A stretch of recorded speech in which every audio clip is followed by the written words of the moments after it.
Alors depuis plusieurs semaines, on en a beaucoup parlé sur cette chaîne. On a beaucoup parlé des 2000 infirmières de l'association Azalée qui sont complètement abandonnées par le système, abandonnées par nous tous en fait, français, des professionnels de santé. J'ai regardé l'autre jour, j'ai eu la curiosité, combien d'infirmières en France? Il y a 600 000 infirmières en France. Autant te dire que s'il n'y a pas d'infirmières, il y a pas de soins, en fait. Donc c'est vrai qu'on a souvent l'idée, en France, ou partout dans le monde peut-être, que la santé, c'est forcément réservé à des spécialistes et que la clé, c'est d'avoir des grands médecins, beaucoup de connaissances. Là, en fait, on est en train de voir que la clé, c'est surtout, le terrain. Donc aujourd'hui, on va se poser une question: qu'est-ce qui est réellement attaqué ici dans cette affaire? On veut la mort de qui? Très clairement. Est-ce la mort d'une association? Est-ce la mort d'un modèle de soins? Ou quelque chose de peut-être de plus profond encore, de peut-être plus subtil? La mort du patient patron. Parce que ce concept, et on va y revenir dans cette vidéo, de patient patron, c'est un principe fondateur de l'association et c'est aujourd'hui ça qui est fortement mis à mal. Le patient autonome qui prend part à ses décisions de santé, qui n'est plus passif face au système. C'est peut-être ça qui dérange dans ce dispositif Azalée qui est en fait au cœur de ce que je comprends du secret de l'efficience d'Azalée. Il va falloir, madame la ministre, toutes ces personnalités, publiques qu'on voit, tous les jours sur Facebook et sur les médias et partout, il va peut-être falloir arrêter un jour ce cirque parce que nous ne sommes pas des animaux en cage et c'est la raison pour laquelle, en tant que patient, on entend peu les patients parce qu'il y a le secret médical, parce que tout est structuré d'une façon où on ne peut pas vraiment être ensemble et s'exprimer d'une même voix. Donc moi, je supporte pas cette idée de cage. Je m'appelle Yannick Sauvage, je suis moi-même patient azalée et je tiens plus que tout à ma liberté de me soigner comme je l'entends. Et c'est pourquoi l'enquête azalée continue. Et c'est parti. Alors, on va commencer à voir de suite un petit peu bien, ce que nous dit en fait l'association, parce que du coup, je suis allé sur le site de l'association France Asso Santé, qui est la voix officielle du système de santé, des usagers du système de santé en France. C'est intéressant, je ne savais même pas que ça existait. Et donc, si on lit un petit peu ici, c'est un article qui a été publié fin février sur la labellisation France Santé cherche désespérément des usagers. Alors ça m'a interpellé, je me suis dit: «Mais de quoi il parle?» Nous saluons donc l'intention à travers, la mise en place du réseau France Santé, inspiré du modèle des maisons France Service, de garantir, donc c'est ça France Santé, de garantir à l'ensemble de la population un accès à des soins de proximité dans des délais raisonnables, sans dépassement d'honoraires et en priorité dans les zones sous-dotées. Cette ambition répond à un enjeu majeur d'équité territoriale et d'accès aux soins. Blablabla. Bon, ça, c'est super. Cependant, nous nous interrogeons sur l'absence des usagers dans le processus de labellisation conduit par les agences régionales de l'ARS. Voilà. En fait, ils mettent en place de nouveaux dispositifs, mais ils ne prennent pas en compte la vie en fait des usagers, des personnes qui sont concernées, des patients. Donc là, on va voir dans cette vidéo, on va parler de ce concept de patron patient, de la voix des patients qui est vraiment oublié. On va parler du modèle d'Azalée, du secret de son efficience, en tout cas ce que j'en comprends, ce que l'IRDES a prouvé, parce que là, il y a vraiment une blague dans l'histoire, c'est que le modèle Azalée a été prouvé scientifiquement, son efficacité a été prouvée. On va voir un petit peu pourquoi les infirmières aujourd'hui, en fait, qu'est-ce qu'elles ont peur de perdre parce qu'elles ont des difficultés à faire passer le message. Pour elles, c'est du bon sens, mais pour certaines personnes, bon, on va parler du label santé. Donc voilà, en tout cas, j'ai préparé cette vidéo, on a beaucoup de choses. Installe-toi confortablement et on va voir ensemble, essayer de comprendre tout ça. Parce que cette association France Santé le dit clairement, je rechange d'écran, le dit clairement, une telle méthode en marge des principes de la démocratie en santé suscite notre inquiétude. Et moi, en tant que patient azalé, ça m'inquiète aussi, en fait. le ministre de la santé, donc la ministre maintenant, aurait demandé, que les usagers soient conviés à des réunions, probablement à l'échelle départementale. Bon bref, en fait, on voit bien ils s'en foutent complètement des patients et à un moment donné, beh, ça suffit. Ça suffit parce que, on est au cœur en fait, du il n'y a pas de système de santé sans patient en fait. Donc on a une voix et voilà, j'ai découvert des choses sur ça et ça m'agace et j'imagine que je suis pas le seul. Parce que moi, ce qui m'a fait, rejoindre Azalée, en tout cas, le fait qu'il y ait quelque chose et qui s'est mis en place et une relation de confiance qui s'est mis en place, c'est, beh, ce concept. J'adore le concept de patient patron. Mais, c'est pas juste un concept, et quelqu'un qui a dessiné ça ou pensé ça, dans un coin d'une feuille. Non, non, ce concept, on le retrouve et ils en parlent, ici, dans l'étude officielle qui a été menée par l'IDRES. Donc c'est une étude qui a quand même coûté, d'après mes estimations, au moins 500 000 euros. Et on parle dans cette étude, où on a prouvé scientifiquement l'efficacité d'Azalée, du concept de patient patron. Alors on va juste prendre un petit temps, parce que j'adore cette image de patient patron, pour comprendre en fait l'état d'esprit qui règne chez Azalée. Patient patron, on voit sa santé, ses choix, son équipe. Ici, je suis patient, je suis patron en fait. Et donc, mon corps, mon choix, mon équipe. J'adore. Et donc, voilà, le conseil d'administration de ma santé, euh, la direction, c'est moi. Et on voit sur la gauche, là je cache ici un petit peu, tac tac, mais ici en fait on voit l'infirmière Azalée, super patron, j'adore. J'adore cette image, c'est trop marrant. Plan de santé sur mesure. Hier, on en parlait avec des infirmières Azalée. C'est vraiment du sur mesure. C'est finalement un accompagnement de luxe qu'on devrait payer normalement plusieurs milliers d'euros. Et donc là, on a en fait accès. Et évidemment, alors ça pourrait peut-être faire grincer certains médecins, mais on voit ici le médecin, et j'adore, parce que très bien, patron, on valide ton plan d'action. Et moi, je suis pour ça. Je suis pour un système de santé qui en fait respecte le patient. Et alors, j'adore la nana à côté, naturopathe. Écoute ton intuition, elle a souvent raison. Patient informé, patient libre, patient heureux. Bon, ben ça, c'est super, sauf que, évidemment, en tant que patient, on est un peu habitué à une autre vision des choses. Une vision beaucoup plus négative, le patient soumis. Et c'est ça qu'on peut ressentir en tant que patient, avec le système de santé français, soi-disant un des meilleurs du monde, mais l'expérience client, l'expérience patient, c'est plutôt leur choix, leurs règles, ta cage en fait. Donc on décide pour ton bien, mais oui, c'est bien pour toi, ne réfléchis surtout pas, il y a un label, fais confiance, fais confiance. Surtout ne réfléchis pas, ne prends pas de décision, je prescris, tu exécutes. On n'a pas le temps de discuter, excusez-moi, voilà, moi je suis une infirmière exécutante, je suis un médecin prescripteur, c'est l'administration. Il y a des protocoles obligatoires, c'est la norme. Et si tu ne suis pas ces normes, eh bien, on va te couper les subventions, on va te couper les 50 000 euros de ta maison de santé. Donc voilà, il y a vraiment cette idée, malheureusement, avec les règles du zoo, ne pas choisir, ne pas comprendre, ne pas remettre en question, obéir, payer. Ça suffit.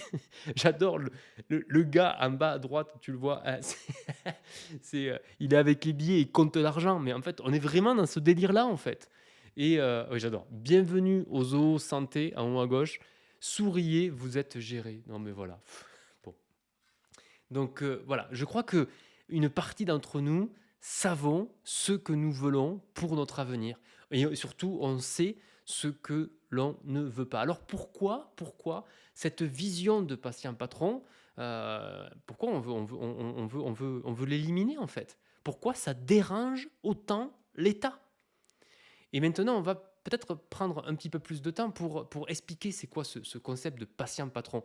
Parce que c'est concrètement, avec les informations que j'ai eues du terrain et les échanges que j'ai eus, et moi, ma propre expérience, c'est un patient qui ne subit pas son soin, qui comprend sa maladie, qui participe activement à ses décisions de santé, qui n'est plus en position de dépendance face au système médical. Il reste accompagné par des professionnels, mais c'est lui qui est aux commandes.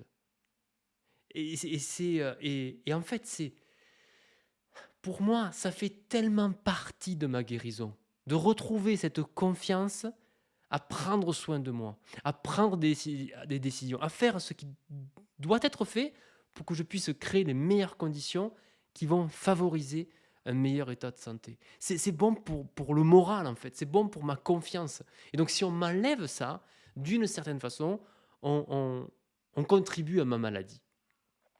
Et ce que je trouve, enfin, très amusant, enfin, c'est vraiment pas drôle, mais c'est que l'étude qui a été menée par l'IDRES, ça a été une étude qui justement, heu, amène des preuves, et on va le voir dans un instant, que ce concept de ce principe de patient patron, c'est pas qu'une philosophie, c'est un véritable levier clinique qui redéfinit l'efficacité du soin de proximité.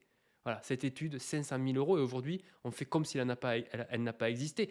Et je dis ça, et j'insiste, parce que c'est quand même 500 000 euros, au minimum, hein, de l'argent des Français. Et aujourd'hui, donc on claque un pognon de dingue pour financer des études comme ça. Et quand on obtient des résultats qui sont encourageants, on prend le briquet et on brûle ce genre d'études. Mais c'est inadmissible, quoi.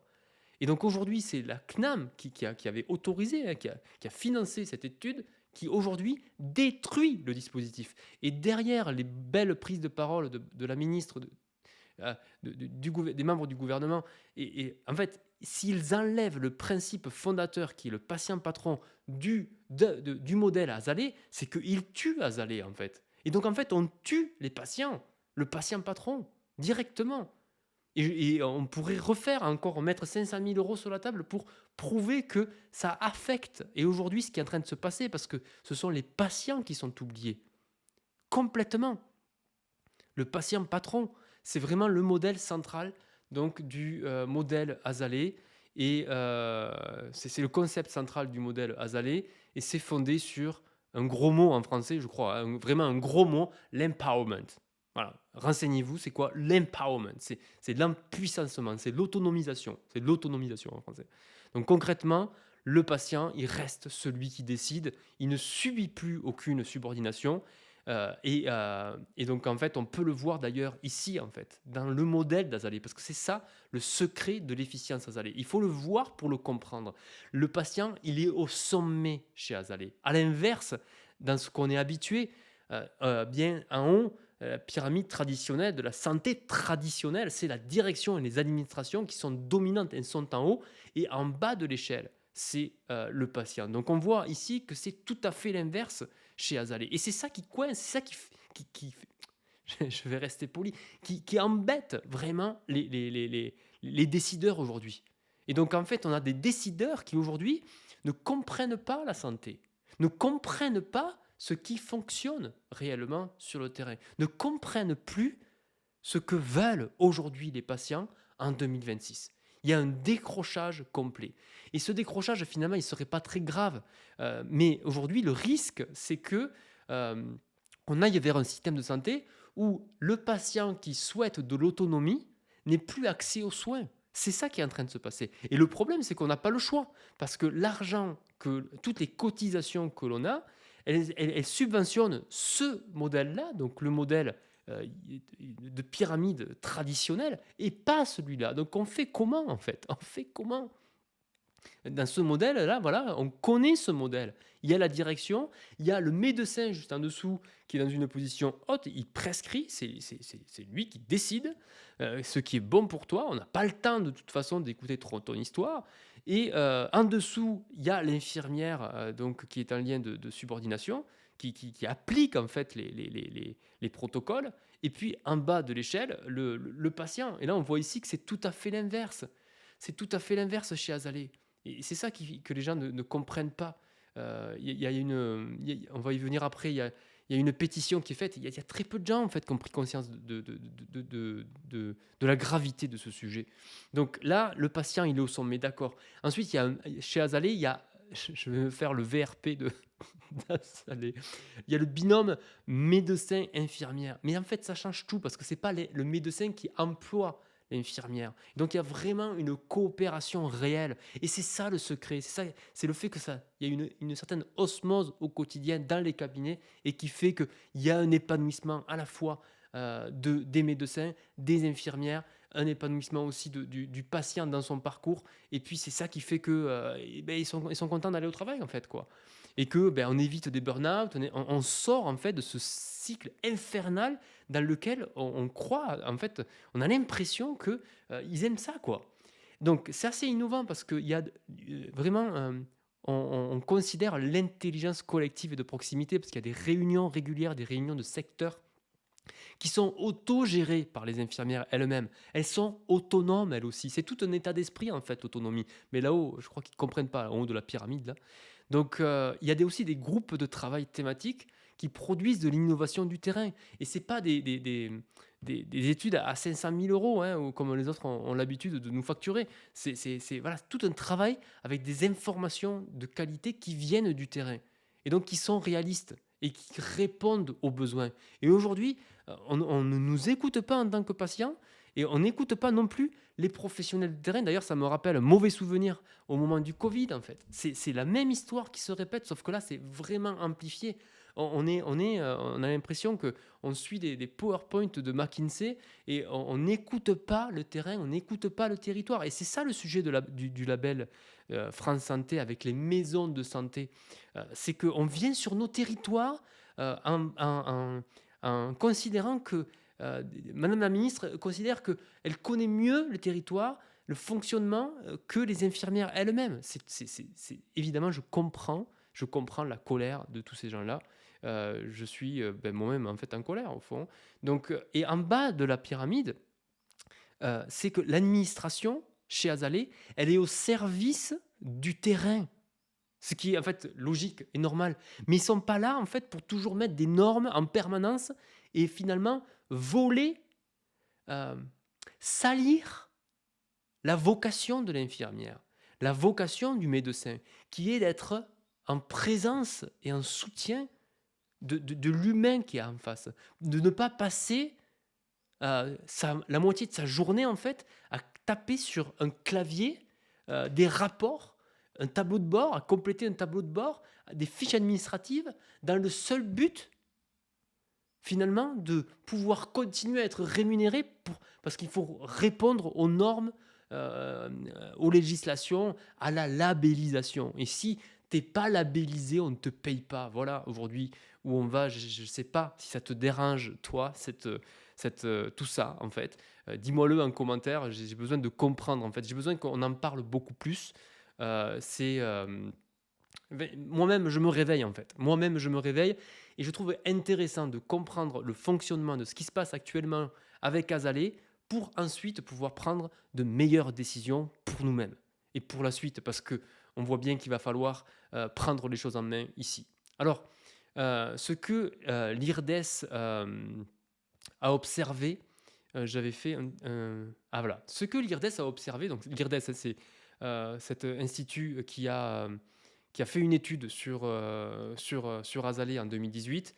Et j'avais envie de revenir dans cette vidéo pour appuyer le propos, parce que ce sont des chercheurs scientifiques qui sont allés sur le terrain. Et il y a plusieurs preuves. Les preuves pour eux, c'est que dans ce modèle-là, c'est le patient qui prend le pouvoir. Et ils citent d'ailleurs donc, des médecins. Je n'ai pas partagé là. Voilà. Ah non, c'est pas ça. Tac. Pardon. Donc voilà, c'est ça que je voulais te partager. Donc la première preuve, donc ici, c'est que le patient prend le pouvoir.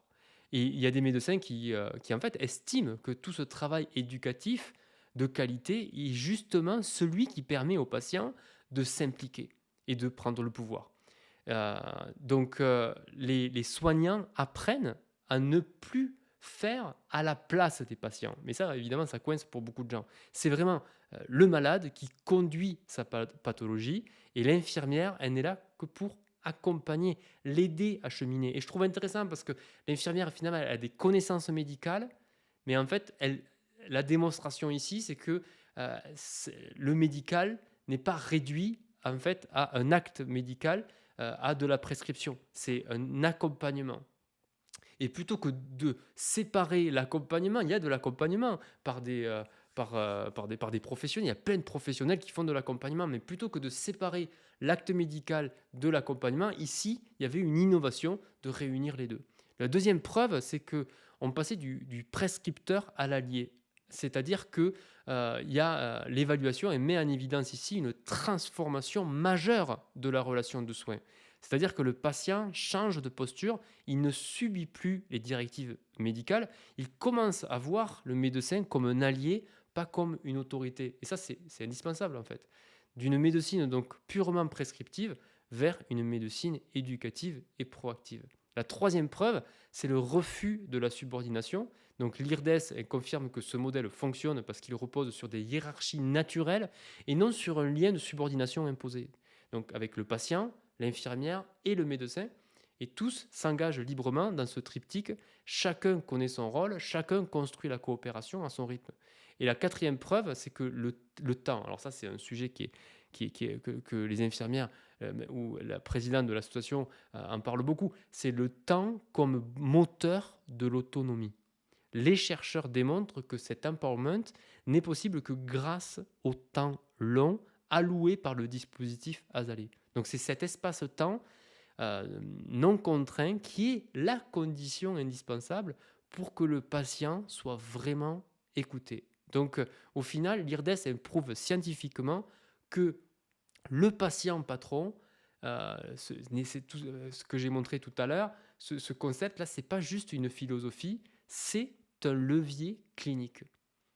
Donc voilà, quand on se souvient que ce qui a financé cette étude, c'est la CNAM, et qu'aujourd'hui c'est la CNAM qui détruit en fait ce qu'on a prouvé scientifiquement, il y a quelque chose qui ne va pas. Alors j'ai écouté un témoignage d'une personne qui travaille, donc qui est une ancienne salariée de la CNAM.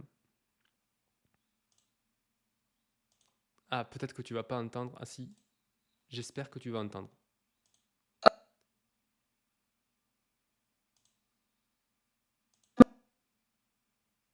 Alors non, ça marche pas. Bon, a priori, ça marche pas. Alors évidemment, donc ça me rappelle d'ailleurs, alors c'est pas elle du tout, mais parce que je me souviens pas de l'intégralité de la vidéo, mais mon ex-copine avait travaillé à la CNAM et ça avait été extrêmement difficile les premières semaines et on ne l'a pas gardée. J'ai le souvenir qui m'est revenu il y a quelques minutes. On ne l'a pas gardée parce qu'elle prenait trop de temps avec les patients. Et c'était notamment le cas d'une personne qui avait appelé, donc elle était au standard, et la personne était en très grande difficulté, genre elle n'avait pas reçu un paiement, et genre elle était au bout de sa vie, quoi. Et mon ex-copine avait dit, ben, en fait, elle avait pris le temps, elle ne pouvait pas raccrocher. Et en fait, on lui avait reproché de ne pas être assez rentable. Ça l'avait dégoûté et ça avait été vraiment. Alors, il ne l'avait pas dit explicitement, mais c'était ça la raison pour laquelle elle ne l'avait pas gardé, alors qu'elle, elle était dans un métier de l'humain. Il y avait des années qu'elle faisait de l'accompagnement. Elle avait une bonne écoute. Elle avait pris en main les logiciels qui n'étaient pas faciles à prendre en main d'ailleurs. Enfin, elle avait vraiment bossé pour s'intégrer pendant ces 4 premières semaines. Et au final, on lui avait dit non, non, mais en fait, on va pas. La période d'essai se termine. Se termine et voilà, allez voir ailleurs. C'est quand même hallucinant, quoi. Donc où j'en suis du coup, je me suis un peu. Alors, on va voir maintenant ce que de l'intérieur, les infirmières, quelles sont les peurs des infirmières. Et la peur, c'est pas quelque chose de négatif. La peur, pour moi, c'est intimement en lien aussi avec l'instinct. L'instinct de survie aussi, parce qu'on vit une époque difficile et on a anesthésié cet instinct qui nous empêche de prendre les décisions, de faire les choix qui vont permettre à notre espèce de continuer à vivre. Et aujourd'hui, par l'excès de ces normes, de cette infantilisation, on est anesthésié. On ne sait plus décider pour nous-mêmes et étant donné que ces infirmières, elles sont sur le terrain, c'est-à-dire qu'elles sortent de chez elles chaque jour, elles sont pas forcément, elles sont plus, en fait, dire avec les patients que devant un écran. Il y a encore cette préservation de notre humanité et du coup, j'ai envie de les écouter, d'entendre ce qu'elles disent parce que ça en dit long sur ce qui se passe en nous, en fait, au plus profond de nous-mêmes et on n'a pas toujours les mots pour l'exprimer. Mais c'est tellement présent pour elles. Donc, hem, parce qu'il y a tout ce malaise dans cette profession, donc donc qu'est-ce qu'elles ressentent par rapport à ce label, France Santé, qui semble évidemment idyllique sur le papier pour les patients, même pour une infirmière, en fait. Ils nous vendent ça, c'est des bons vendeurs, mais qu'est-ce qu'elles ressentent sur le terrain, les infirmières? Alors la première peur, c'est la peur de perdre leur ADN et que la bureaucratie va finalement remplacer leur métier et ne pas leur permettre d'être dans leur vocation de professionnels de la santé. Donc, le dispositif Azalée, il est né d'une approche humaine et souple, et donc elles craignent que, oui, que le label France Santé ne transforme leur métier en machine à remplir des cases, quoi. C'est ça, en fait. C'est exactement ça, c'est la peur de passer plus de temps à coder des actes sur ordinateur pour justifier les subventions du label qu'à écouter les patients. Bon, ça se comprend. La deuxième peur, c'est le risque de devenir une secrétaire médicale de luxe. En fait, c'est ça la hantise majeure dans une structure finalement qui promet des rendez-vous en 48 heures, parce que c'est ça un peu la promesse. On va éradiquer les déserts médicaux. Vous allez avoir des maisons France Santé partout labellisées. En 48 heures, l'affaire sera réglée et la pression sera donc énorme sur le médecin. Et du coup, le risque, c'est que le médecin, il utilise l'infirmière pour faire le tri des patients, remplir les dossiers administratifs, afin de libérer son temps à lui, en fait. Donc, au lieu de la laisser faire son travail d'éducation thérapeutique. Donc, on voit bien qu'il y a un problème philosophique derrière tout ça. Évidemment, il y aura toujours une urgence, quoi. Et justement, cette pression qu'elles n'ont pas chez Azalée. Alors, ça peut paraître être du luxe, on l'avait vu la dernière fois dans les. Enfin, on l'avait pas réussi à l'entendre dans les médias, mais c'est. Ah bon, oui, ben non, c'est pas qu'un luxe de passer du temps, en fait. En fait, faut le vivre, l'accompagnement. C'est ça que la plupart de ces bureaucrates ne comprennent pas. Donc, la troisième peur, c'est la perte d'autonomie et de complicité. Parce que historiquement, chez Azalée, le binôme, il repose sur une relation de confiance qui est très forte, hein, donc le médecin, l'infirmière. Donc dans les grandes structures France Santé, l'infirmière pourrait devenir juste un pion partagé entre 10 médecins différents. Et cette dilution casse la relation de confiance et rend le suivi des patients beaucoup moins personnalisé. Cette idée de personnalisation, et cette idée de travailler avec le médecin et qu'il y ait une confiance, on le sait, c'est jamais évident de travailler avec quelqu'un, de bien s'entendre. Donc, et la quatrième peur, c'est voilà, de se retrouver encore une fois de plus avec la médecine de rendement. Donc le label France Santé qui impose des objectifs chiffrés, par exemple 100% de dépistage fait. Donc la peur, c'est que l'on demande à l'infirmière de faire du volume, de voir le plus de patients possible, plutôt que de la qualité et d'avoir cet espace pour pouvoir rester 1 heure avec un patient en détresse. Donc, voir plus de patients possible plutôt que de rester 1 heure avec un patient en détresse. Mais c'est ça. Et donc là, aujourd'hui, on est un peu contraint.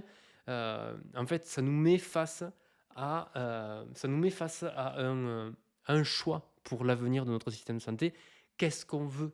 Parce que la plus grande peur derrière tout ça, c'est l'industrialisation du soin. Donc, est-ce qu'on veut que les infirmières demain soient, qu'elles puissent être un peu des artisans de la santé, proches des gens, proches du terrain, de l'humain, ou qu'elles se retrouvent derrière leurs écrans à piloter leurs patients à distance? Parce que c'est un petit peu ça qui nous pend au nez. À force de dépenser l'argent n'importe comment, on ne l'aura plus pour des professionnels sur le terrain. Et j'ai vraiment pas, mais vraiment pas envie de me retrouver malade dans un système de soins comme ça. Alors, c'est vrai qu'aujourd'hui, je te partage beaucoup d'informations, mais en même temps, j'ai l'impression qu'on doit prendre le temps pour se créer ici une compréhension commune de ce qui est en train de se passer, parce que je crois qu'on est beaucoup à remettre en doute ça, à douter, et finalement, ça nous touche à nous, ça nous touche nos enfants, ça nous touche les personnes qui sont malades autour de nous. On a vécu des expériences, c'est traumatisant tout ça. Donc, on ajoute du traumatisme au traumatisme, mais c'est pas possible, quoi. Alors, le label, on va juste. Qu'est-ce qu'un label de qualité? Parce que c'est un peu ça la question. Le label de qualité, c'est beaucoup utilisé dans le domaine donc, juridique et commercial. Et c'est pas juste un logo, en fait, c'est une garantie de conformité. Donc il y a un cahier des charges, il y a une liste de règles strictes à respecter. Donc c'est pour avoir du contrôle et c'est une promesse. Donc le label, il sert en fait de raccourci de confiance. Donc voilà, pas besoin de réfléchir, pas besoin de te renseigner. Fais-nous confiance, c'est labellisé, c'est là, c'est avec eux que tu ne seras pas déçu, tu seras pris en main de la meilleure manière possible. Et toutes les personnes qui ne sont pas labellisées, toutes les maisons de santé qui ne sont pas labellisées, les médecins qui ne sont pas labellisés, eh bien déjà, ils n'ont pas la subvention de 50 000 euros. Et puis, en fait, ils n'ont pas de soutien. Donc, ça pose des questions, en fait, de qui décide vraiment de ce qui est valide en santé. Donc, du coup, ça oblige, en fait, ça va obliger de plus en plus de gens à se conformer, y compris aujourd'hui des médecins, des infirmières, mais tout type de professionnels de santé, mais aussi des patients, à se conformer à un modèle, sinon il n'y a pas d'argent. Il faut comprendre ici que la question, c'est l'argent. La question de fond, et je le ramène souvent dans mes vidéos, parce que je le réalise moi-même en faisant ces vidéos, en faisant cette enquête, c'est que le problème de fond, c'est l'argent, et que le levier, c'est l'argent. Et c'est que si on ne trouve pas une solution avec l'argent, on ne peut pas reprendre notre autonomie sur notre santé. Donc, et ce sujet donc, de la labellisation m'a fait penser au sujet de la labellisation. Donc, attends, des médias, en fait. Fin 2025, je ne sais pas si tu te souviens, c'est où que j'ai la vidéo? Ah oui, c'est Emmanuel Macron, voilà. Donc, Emmanuel Macron qui, est-ce que ça marche? Des citoyens à tous les âges pour dire ce risque existe, voilà ce qui est en train de se passer.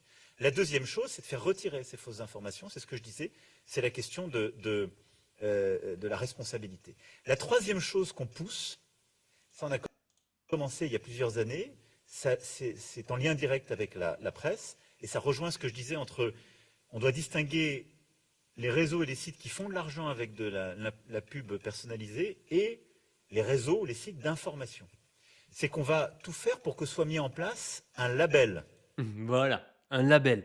Et donc évidemment, ça a été un tollé quand même, parce que évidemment, au nom de la qualité, la fiabilité de l'information, au nom de la protection des jeunes, donc là il est d'ailleurs devant des jeunes, eh bien on certifie, on labellise, on distingue ce qui serait conforme de ce qui ne le serait pas.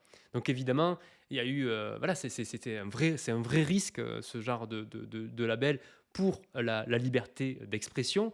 Parce que finalement, qui décide de ce qui est valable dans les médias? Donc la question, ça a choqué quand même, quoi. C'est vraiment détruire la liberté d'expression. Et en fait, si on rapporte cette question, ce danger à la santé, là, on parle pas de notre liberté d'expression, on parle de la liberté de notre propre corps. À qui appartient notre corps? Qu'est-ce qu'on a le droit de faire avec notre propre corps? Et d'ailleurs, quand j'ai regardé une vidéo, cette vidéo, parce que donc dans la vidéo précédente, j'ai parlé des parasites, des faux négatifs. Si tu ne l'as pas vu, je t'invite vraiment à aller la voir, parce que je pense que ça peut aider des centaines de milliers de personnes de sortir, et ça peut les aider à sortir de l'errance médicale. Mais c'est un autre sujet. Mais en fait, en tout cas, on parlait des parasites. Et donc sur cette vidéo, sur cette chaîne, donc Allo Docteur, qui est une chaîne financée par le public, c'est une chaîne de France TV. Et vraiment, on le croise beaucoup moins en France. On peut l'attraper notamment dans les rivières pour celui-ci. Et enfin, Pas sympa. Pas celui-là. pas sympa. Et enfin, celui-là encore moins sympa, vous en avez sûrement entendu parler, c'est le ténia. Voilà, le fameux ver solitaire. Donc voilà, donc en fait, elle parle des vers, des parasites. Et en fait, mais vraiment, cette vidéo, elle dure 8 minutes. Et il n'y a pas une seule minute, sans que on dise une ânerie, en fait. Parce que quand on connaît le sujet, et aujourd'hui, on peut s'informer rapidement en tant que patient. Moi, j'ai ce problème-là. En quelques jours, quelques semaines, tu peux être très au point sur le sujet. Tu peux voir les études du monde entier. Ça va vite. Là, ils donnent des conseils santé qui datent de 20 ans à peu près, avec plein d'idées reçues, plein de trucs qu'on répète et qui nuisent vraiment notamment, je vais pas retrouver le passage, mais en fait, vraiment, ils te disent que à moins de trouver des parasites dans les analyses de sang et des analyses de sel, il ne faut surtout pas, finalement, se traiter. Genre, c'est dangereux. Et en fait, on le sait aujourd'hui, même les laboratoires le savent, et eux, ils répètent. Donc, c'est une vidéo qui date de 6 mois. Et ce qui est assez hallucinant, et c'est pour ça que je voulais te montrer cette vidéo, c'est que dessous, il y a ce petit onglet, je ne sais pas si tu l'as déjà vu, publié par une chaîne en collaboration avec un médecin ou infirmière inscrite au RPPS. Tu connais peut-être le RPPS, moi je ne connaissais pas, du coup j'ai cliqué.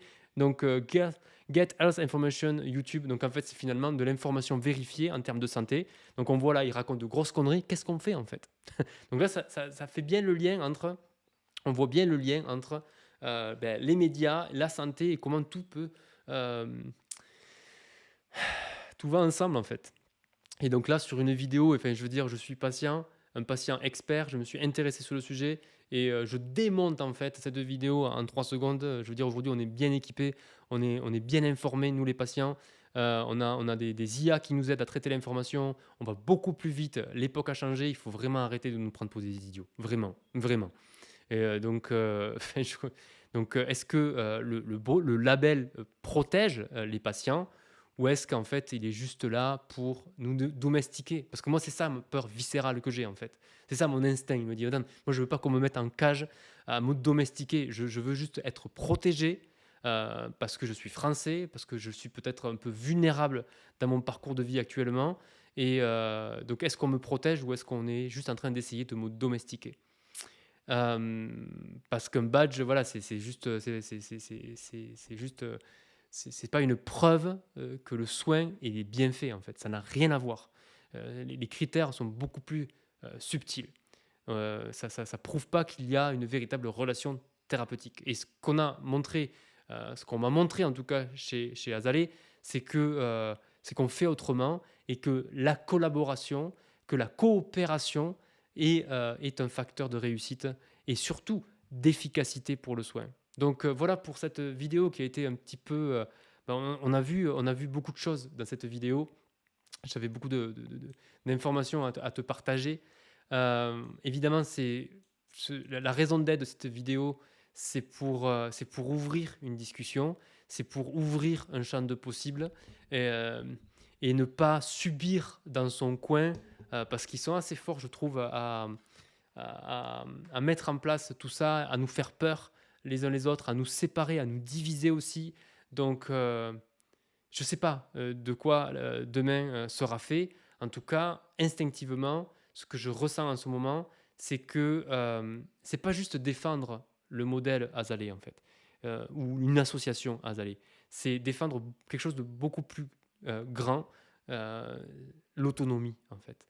Et ça m'inquiète. Ça m'inquiète parce que quand on regarde à tout ce qui se passe, en fait, potentiellement, on ne va plus avoir accès à des professionnels de santé qui ont les mêmes valeurs que nous, qui ont la même valeur que nous, c'est-à-dire l'autonomie. Et ça, en fait, si déjà ça, dans la relation, il n'y a pas ça, c'est très compliqué. Et donc, s'il m'arrive quelque chose de grave, je peux, en fait, et ça m'est déjà arrivé, c'est-à-dire qu'on ne fait plus appel au service de soins et on meurt dans son coin, en fait. Et parce qu'on est en désaccord complet et total. Alors, je pense qu'on est suffisamment en France et dans le monde pour prendre conscience de cela. Ah oui, j'avais oublié de te montrer. Donc, si tu veux agir, si tu veux arrêter d'être juste le spectateur de tout ce cirque, parce que c'est un cirque, franchement, il faut arrêter, quoi. On veut juste nous domestiquer dans cette histoire. Donc, si tu veux être plutôt auteur de ton parcours de santé, participer, il y a une pétition, soutenir Azalea pour garantir sa pérennité. Alors, c'est vrai que c'est assez troublant, 47 689 pétitions. Ça pose des questions, en fait. Ça pose des questions. Que voulons-nous vraiment? Que veulent les Français? Parce qu'après tout, peut-être que les Français veulent et aiment juste être domestiqués. Mais dans ce cas-là, il faut le dire clairement. Voilà, c'est juste poser les cartes sur la table, poser les choses telles qu'elles sont, pas essayer arrêter de se raconter des histoires, dire les choses telles qu'elles sont, Et voilà, et ceux qui veulent se faire domestiquer et qui sont très bien avec ça et qui sont peut-être à un moment où ils n'ont plus la capacité d'être autonomes, eh bien, c'est OK. Moi, j'ai aucun problème avec ça. Mais laissons-nous, nous, les patients patrons, faire ce qu'on a envie de faire. C'est à nous de décider. C'est nous qui avons l'argent. Et ça, on l'oublie. Moi, j'en prends conscience à quel point, en fait. On oublie que c'est notre argent.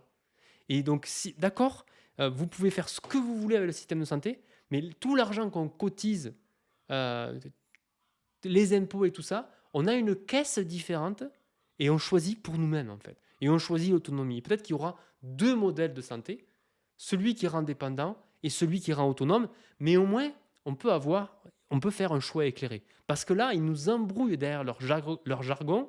L'autonomie, c'est quoi? L'autonomie, c'est pouvoir se fixer ses propres règles, en fait.